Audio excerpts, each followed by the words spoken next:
Nós estamos hoje aqui para falar dos mistérios da vida, mas não uma vida qualquer, uma vida ignóbil, mas uma vida de Cristo, uma vida Zoe, uma vida eterna. Vida baseada na obra do nosso Senhor Jesus Cristo, que é como a luz da alvorada, que brilha cada vez mais até ser dia perfeito. Are you ready? Por isso que receber vem de um negócio chamado humildade. Aqueles que têm a mentalidade de expulso, de que eles têm que prover para si mesmos, são arrogantes. Só pensam neles. Não, eles acham que Deus não é capaz de ajudá-los. Deus, não é nem de ajudá-los, é Deus nunca vai me ajudar. Deus nunca me ajudou. Deus está fora. Deus criou o mundo, deu corda e foi embora. Nesses dias eu vi um filminho perigoso com os meus filhos lá em casa. E era uma menininha de uns 5 anos assim. E ela tinha criado um mundo imaginário, uns brinquedos. Ela fazia os brinquedos de um parque de diversões imaginários lá no quarto dela. Esses eram os brinquedos dela. E parte do filme é ela brincando com os brinquedos e parte do filme é a vida do parque dos brinquedos, como se eles tivessem vida, né? Como se fosse tipo um Toy Story assim. Então lá dentro tinha um ursinho, tinha um macaquinho, tinha uns esquilinhos lá, né? E eles tinham toda uma vida lá dentro daquele parque. Só que ela fora era a criadora e deu vida para aquele parque lá de diversões, lá, aquele lugar. De repente a mãe dela fica doente, a mãe dela vai embora, ela tem um colapso emocional lá, ela se decepciona com tudo e ela quer desmontar o brinquedo lá, como se ela estivesse perdendo a imaginação dela, e o parque começa a desmontar a vida daqueles que estavam no parque, eles começam a perder a vida que estava lá. De repente, dentro dessa crise dela, ela brota lá no meio do parque lá, como se ela estivesse se relacionando com a sua criatura, né? Então o Criador veio até as criaturas, e aí as criaturas descobrem que o parque estava sendo desmontado porque ela tinha se afastado. Olha que perigo o pensamento desse filme, porque o filme está dizendo assim, que a desgraça que tem no mundo é porque Deus não dá bola para o mundo. Deus criou o mundo e foi embora. Por isso que está tudo se destruindo. E isso é mentira. Mas o filme está passando essa mensagem. Isso é mentira. Mas existe um perigo em pensar que Deus não me ajuda. Ou seja, um filme como esse mostra que, olha, Deus não está nem aí para você. Você foi expulso, você foi criado e largado. E agora você se vire na sua própria força. Esses pensamentos são todos pensamentos arrogantes. Soberba contra a verdadeira sabedoria. Só que, para você poder receber aquilo que Deus falou, isso exige humildade. De reconhecer que eu não consigo. Eu preciso dele. Então a mentalidade do expulso é, eu vou me virar. A mentalidade do enviado é, eu preciso dele. Tudo aquilo que eu tenho, tudo aquilo que eu posso viver, foi ele quem proveu para mim, foi ele quem me deu. Entende isso? E para você poder ter esse pensamento de que o que eu vou viver é resultado daquilo que Deus falou a meu respeito, você precisa de humildade. Não tem como eu encher um copo d'água com outro se esse copo vazio não ficar abaixo do cheio. É como se esse copo vazio se humilhasse diante do cheio para que ele pudesse receber. Então nós precisamos nos prostrar diante das palavras de Deus a nosso respeito e falar, isso é verdade, eu decido em cima dessas palavras.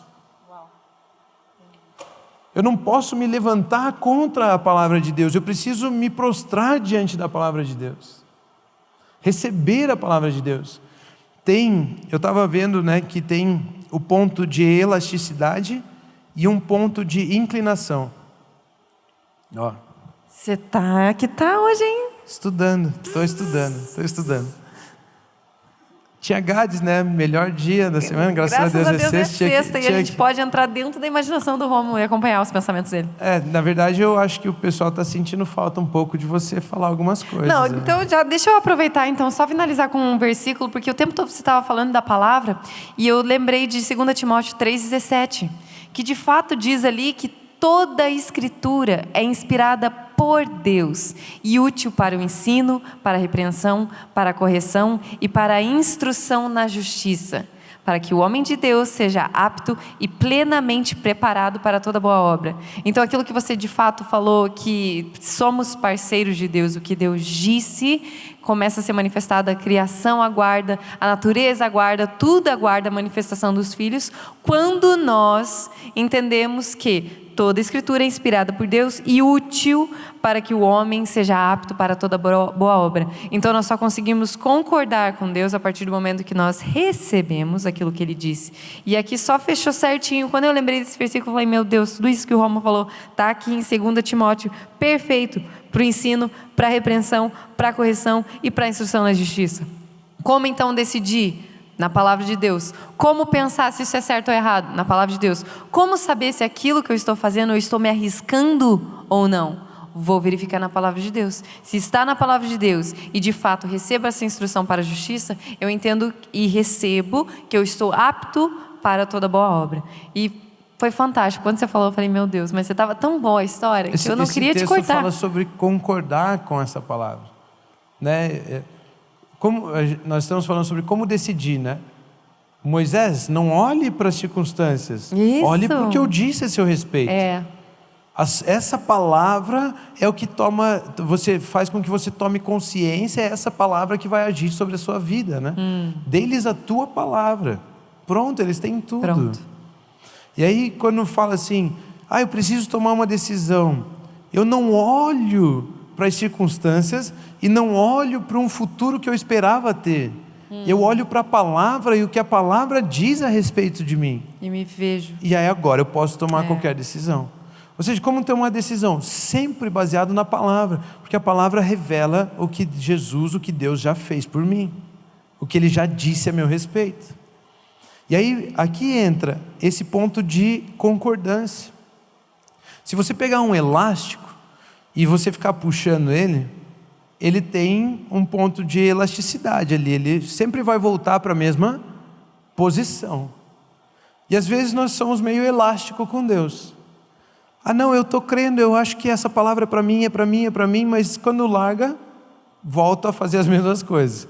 Não, eu recebo, é isso aí, o pastor falou, concordo, estou aqui no Gades, eles estão falando, é isso mesmo, agora eu vou sair daqui, né, firmão, tomando todas as decisões, né, amanhã não, passa o final de semana, chega segunda, a gente precisa decidir isso. Segunda-feira está casado. Né? E aí de repente volta para a mesma posição. Mas chega um momento em que se você esticar demais, ele perde o ponto de elasticidade, ele entra num ponto de inclinação. Ou seja, ele não volta mais. Né? O ferro, o arame, por exemplo, você pode entortar ele até o ponto de inclinação, ele vai voltar ao lugar. Mas se você passar o ponto de inclinação, ele vai ficar curvado. Todo torto. Ele vai curvar onde você colocou ele. Ou seja, concordar é se dobrar a ponto de passar o ponto de inclinação. Você não pode se manter na elasticidade. Você tem que se inclinar diante dele. Você tem que deixar aquela palavra moldar você, aquela palavra guiar você. Você tem que deixar ela dar a forma a você. Né? O arame ele vai entortando, mas resistente, até que ele passe aquela resistência e se incline. Naquele ponto de inclinação ali, tem até cálculo para calcular isso, né? Mas tem um ponto de inclinação. A partir daquele momento ele não volta ao que era. Ele vai ficar naquilo que fizeram ele ser. Então concordar é esse ponto de inclinação. É quando nos prostramos diante da orientação de Deus. Isso é o ponto de inclinação. É quando nós estamos prostrados o suficiente para Ele poder encher. Aqui está a decisão. Não tem volta. Não tem como, eu acho que estou decidindo, é isso aí, de repente eu volto. Esse é o elástico.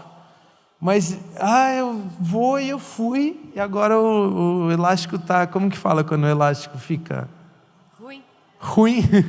Ruim, porque se um elástico não tem mais elástico, não é mais um elástico. Ele fica, sei lá o que, mole, não é mole, né? Velho. Laceado. Laceado. Laceado, né? Obrigado aí pro pessoal da engenharia, da ciência. E é nada a ver o exemplo, mas esses dias eu fui botar um shorts que eu comprei em 2009. Meu e Deus. fui botar um shorts. E Era meu cabe shorts ainda? favorito. E cabe Não. ainda? Então, era pra caber. Mas sabe o que aconteceu? O elástico estragou. Aí não tem mais elasticidade. Eu falei, pra que eu vou ter esse shorts agora se não tem mais elástico? Esse é um shorts humilde. E velho. Normalmente é isso. O jovem acha que é muito forte e acha que pode por si mesmo, né? Então ele permanece na elasticidade.